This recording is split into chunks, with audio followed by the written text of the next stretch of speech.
ഇന്നത്തെ വീഡിയോ ഒരു ഗസ്റ്റ് വരുന്നുണ്ടെന്ന് പറഞ്ഞപ്പോൾ സിമ്പിളായിട്ട് ഉണ്ടാക്കിയ ഒരു ഫുൾ ചിക്കൻ്റെ റെസിപ്പി വീഡിയോ ആണ്. അപ്പോൾ അതിനായിട്ട് നമ്മളൊരു ഫുൾ ചിക്കൻ എടുത്ത് നല്ലപോലെ ക്ലീൻ ചെയ്തെടുത്തിട്ടുണ്ട്. സ്കിന്നോട് കൂടിയുള്ള ചിക്കനാണ് എടുത്തത്. ഇനി അതിൻ്റെ നടു ഒന്ന് കട്ട് ചെയ്ത് കൊടുത്തിട്ട് ഇതുപോലെ പ്രസ് ചെയ്തൊന്ന് നമ്മൾ നിവർത്തി വെച്ച് കൊടുക്കുക. ഇനി നമുക്ക് അതിലേക്ക് മസാല റെഡിയാക്കിയാലോ. ഒരു മിക്സിയുടെ ജാറിലേക്ക് സവാള, ക്യാപ്സിക്കം, തക്കാളി, വെളുത്തുള്ളി, പച്ചമുളക്, കറിവേപ്പില, ഈ മസാലപ്പൊടികളായിട്ട് ഉപ്പ്, കുരുമുളക്, പെരിഞ്ചീരകപ്പൊടി, ഗരം മസാല, കാശ്മീരി ചില്ലി, മല്ലിപ്പൊടി, മഞ്ഞൾപ്പൊടി, കുറച്ച് ചിക്കൻ മസാലയും കൂടി ഇടാം.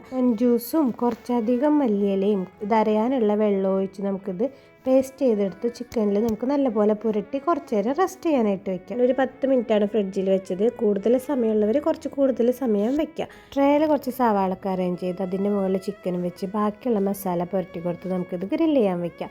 ഓവനിൽ 30 to 40 മിനിറ്റ്സ് ആണ് ഞാൻ വെച്ചത്. പിന്നെ ഒരു കാര്യം, നോട്ട് ദ പോയിന്റ്, സവാള നിങ്ങൾ താഴിട്ട് കൊടുക്കേണ്ട, മുകളിലിട്ട് കൊടുത്താൽ മതി. എൻ്റെ കരിഞ്ഞിരിക്കുന്നത് നിങ്ങൾ കണ്ടോ? സവാള കരിഞ്ഞെങ്കിലും ചിക്കൻ ഒരു രക്ഷയില്ലാത്ത ടേസ്റ്റ് ആയിരുന്നു. അപ്പോൾ എങ്ങനെയാണ്, എല്ലാവരും ട്രൈ ചെയ്ത് നോക്കല്ലേ?